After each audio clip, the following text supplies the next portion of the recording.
Hello and welcome to News Now on TV360. I am Thelma Okoro. A UN Child Agency report says Boko Haram's use of child bombers has increased over the last year, with 1 in 5 suicide attacks done by children. The report adds that girls who are often drugged were behind 3/4 of such attacks committed by the Boko Haram militant group in Cameroon, Nigeria and Chad. UNICEF says this is an 11-fold increase, with 4 attacks in 2014 compared to 40 the next year, including January 2016. The Boko Haram insurgency has raged on in Nigeria's northeast region for about 7 years now, killing over 10,000 people. The European Union says it has assigned about 20 billion naira for the rehabilitation and reintegration of captured Boko Haram members in Nigeria. Richard Young, the deputy head of EU delegation to Nigeria, stated this in an interview with Newsmen after the launch of Nigeria's radicalization program guide. The guide was prepared under the European Union technical assistance to tackle Nigeria, to help Nigeria tackle security issues in the country. Young explained that the allocation was part of EU's plans to support Nigeria in the country's effort to address the challenge of insurgency in the northeast region. Nigeria and China have signed key agreements following a meeting between Nigerian President Muhammadu Buhari and Chinese President Xi Jinping. The Industrial and Commercial Bank of China Limited and Nigeria Central Bank on Tuesday signed an agreement on yuan transactions. The deal is the first to be made as President Muhammadu Buhari visits China. Director General of the Foreign Ministry's African Affairs Department, Lin Sontian, told reporters that the agreement means that the yuan is free to flow among different banks in Nigeria and is included in the foreign exchange reserves of the country. Nigeria converted up to a tenth of its reserves into yuan 5 years ago. Still on the president's visit to China, President Buhari on Tuesday called on the Nigerian and Chinese business communities to work harder to reduce the trade imbalance between both countries. Speaking at the opening of a Nigeria-China Business Investment Forum, President Buhari said that trade and economic relations between both countries must be mutually beneficial, as the trade imbalance is currently in China's favor. The presidency says President Buhari's visit to China is aimed at securing greater support from Beijing for the development of Nigeria's infrastructure, especially in the power, roads, railways, aviation, water supply, and housing sectors. The Senate has asked Nigeria's Minister of Transport, Rotimi Amechi, to apologize or resign if he fails to prove that the Lagos-Calabar Road project was included in the 2016 budget. The 2016 budget has been delayed for some months now, as President Muhammadu Buhari had to withdraw the 6 trillion naira budget due to an unrealistic oil price assumption and flaws in the draft. The Senate last week finally sent the full budget to the presidency. However, the controversy in the budget stirred up again when the executive arm accused the Senate of removing a Lagos-Calabar Rail project from the budget. Reacting to a media report credited to the executive arm of government, Aliyu Sabi Abdullahi, who is the chairman of the Senate Committee on Media and Public Affairs, warned that the Senate will not tolerate any further accusation and urged the president to quickly approve the budget. Lagos State Governor Akinwumi Ambode has enforced the use of pedestrian bridges across the state. The rule was first implemented by the last administration of former Governor Babatunde Raji Fashola, but most people soon neglected the rule and went back to crossing the expressway without using the footbridges, and of course resulting in some deaths. Well, the present governor is trying to enforce the rule once again.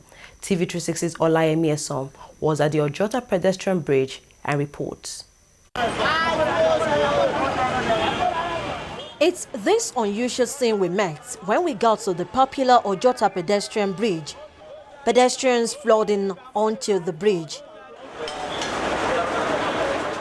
It's unusual because before now, most pedestrians hardly make use of the bridge, preferring to rather run across the major expressway here, even at the risk of being knocked down by moving vehicles. But it's a different story now. The Lagos State government has decided to act. With the presence of FT bouncers and officials of the state kick against indiscipline Kai, pedestrians now know better not to run across the road but make use of the bridge. Wire barricades have also been erected to compel pedestrians to use the footbridge.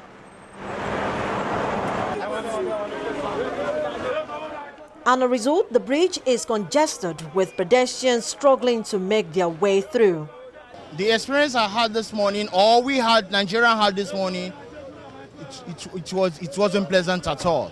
Because the queue was much, it's as far as down to Olatunji as at this morning. It was crazy. And I was going to Ikeja. When I came out from my house, I was thinking that it's even the BRT queue. I never knew that it was going to, climbing the bridge. And it was very crazy because in this present time that Nigerians are suffering. And we have to queue, we have to be forced to queue. Fine, we know that what government is doing, they are doing it for us. But what is the palliative measures? What have you put in place in order to ease the tensions of people? We are going through the issue of fuel. We are going through the issue of queue of fuel. Before we buy fuel in our generator is war. Now we want to go to work. Maybe we have one or two things to do on the other side. We have to be forced to queue and spend hours in queue. It's unfair. What government should have done, what I expected them, yes, they are doing the right thing, but what they should have done is, at least, this bridge is too small for this kind of crowd. It's too small. It's too small. So we need, if they can build more, at least, more bridges like this, in other words, to ease the population. During rush hour, some pedestrians spend close to an hour queuing up just to cross the bridge. Some pedestrians are urging the government to consider a second bridge in the area to ease the long queue. What government is doing is good, but the way they block all the way for us not to pass is not good. If you are in danger, you cannot cross this place, especially people going to K2 at night, all those places. Bad boys and other bad people are there. You cannot cross if you are in danger. What I'm pleading is for government to open all places, not at the bus stop, like this place that is rowdy. Fine, they can leave, they can close it, but all places that people coming from any other place can cross. Assuming you're coming back from the east and they stop you at that total, you carry your load on the head to this place to cross. If it's late at night, what will you say? What will you do? Will you go to Maryland to cross or what? We're just begging them to open the old places, not at the bus stop. You can see how I'm breathing crossing up this. Some people, their health does not accept crossing up this place. Please, we are begging them. I think they need more than one because it's too congested. It's a lot of people, and it's a busy bus stop. So they need to consider getting another one here. A lot of people want to pass through the major road like that, and they get knocked out by the car. So the best thing is enforcing this by building those fences and making people to take the bridge instead of passing through the crossing the road. It remains to be seen whether the state government would consider erecting a second bridge, but the current situation has certainly exposed the inefficiency of the current bridge. Olayemi Eson, TV360, Lagos. Suspected Fulani herdsmen have reportedly attacked residents of Angai and Ndoli villages in Gashak local council area of Taraba State, killing scores of people. Though authorities are yet to confirm the exact number of casualties, sources say no fewer than 44 persons have been feared killed. The incident was confirmed by a spokesperson for the police force in Taraba State, Joseph Kwaji. The attack is the latest in a series of attacks by suspected herdsmen after a previous attack in Agatu's community in Benue State, which killed over 100 people and displaced many others. The Kaduna State government says more than 347 persons killed during last year's clash between the Nigerian army and Shiite Muslims in Zaria were buried in mass graves. Secretary to the state government Balarabe Lawal disclosed this in a government submission at the ongoing public hearing of the Judicial Commission of Inquiry into the clash. Lawal, who led a 6-man government witness before the panel, said 191 corpses were taken from the Nigerian Army depot in Zaria and were buried at Mando area of Kaduna State, while 156 corpses were also conveyed from the Ahmadu Bello University Teaching Hospital in Zaria to the same Mando area. Governor Okezie Ikpeazu of Abia State and Imo State Governor Rochas Okorocha have said that the killing of 5 Fulani and Hausa herdsmen in the forest along the border of the two states was done by miscreants. The State Security Service SSS had on Saturday said it discovered mass graves of Hausa Fulani residents abducted and murdered by suspected members of Biafra in Abia State. However, in a joint press briefing, Okorocha said the attack was not directed at a particular ethnic group, as 2 Igbos were also killed in the attack, while Ikpeazu said the kidnapping had become a recurring decimal in the area, adding that the meeting was convened to hold a bold statement on the security challenges that confronted both states. The Nigerian Navy says 6 Turkish members of a cargo ship's crew have been kidnapped by pirates off the coast of Nigeria. A Navy spokesman, Chris Ezekobe, confirmed this in a statement. The crew members of the merchant tanker were abducted some 90 miles from the coast at around 1:30 a.m. The spokesperson said the Navy was going aboard the vessel to speak to other crew members of the ship. Following the students' protest that rocked the University of Port Harcourt Uniport in the Rivers State region, the University Senate has shut down the school for the next 1 month with immediate effect. In a statement signed by Deputy Registrar in charge of Information William Modi, all students are to vacate their hostel accommodation before 6 p.m. According to him, Students' Union and their affiliate bodies have also been suspended till further notice. Thousands of aggrieved students had on Monday protested against what they call the unjustified increase in tuition and other charges. The spokesperson of the People's Democratic Party, PDP, Olisa Metu, has opened his defense at a federal high court in Abuja, Nigeria's capital. Metu's lawyers invited his first defense witness, Ike Abonye, a journalist and PR consultant, to testify in his defense. Metu is standing trial on a 7-count charge bordering on criminal breach of trust, corruption, and money laundering.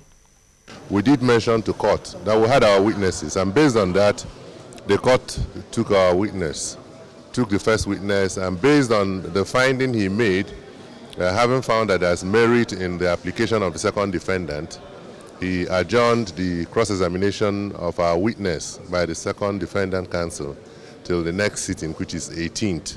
He also granted an adjournment, which is in line with Section 396 of the Administration of Criminal Justice Act and Section 3493 of the same Act. To me, what matters is not whether the DW1 was called. What matters to me is ventilate the right of the second defendant, who has briefed us after the proceeding had gone long for some time. And it does appear that we are not privileged to have access to evidence already given and to the process already filed. And we are being prodded to probably concede to the matter going on, despite the fact that we haven't advantage of what happened. But today the court has partially granted our request and granted us adjournment for up till 20th of April to enable us to apply for the proceedings, get knowledge of all that has been happening in the matter, give us time to prepare our defense, and then come back on that day. And that is the gravamen of today's proceeding. And we are very happy at that proceedings and judgment. Time for a short break. Now when we come back, we'll look at business and sports stories. Stay tuned.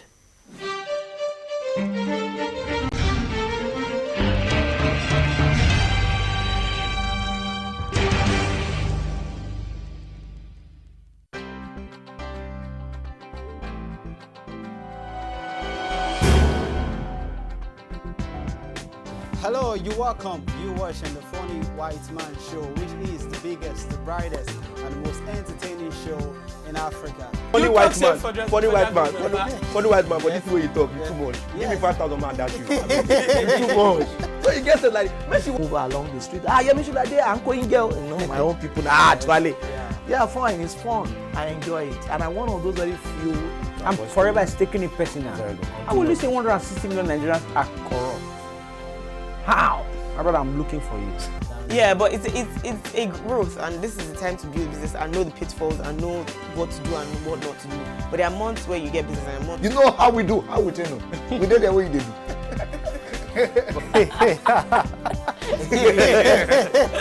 Hello, you're welcome. You're watching Trending Matters on the Funny White Man Show. Of course, they will bring you trending issues just to entertain and tickle your fancy.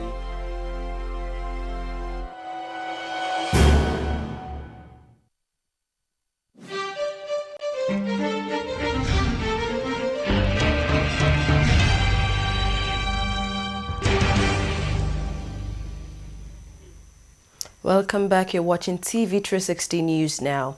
To business, Nigeria has agreed a currency swap deal with China as part of efforts to strengthen the naira.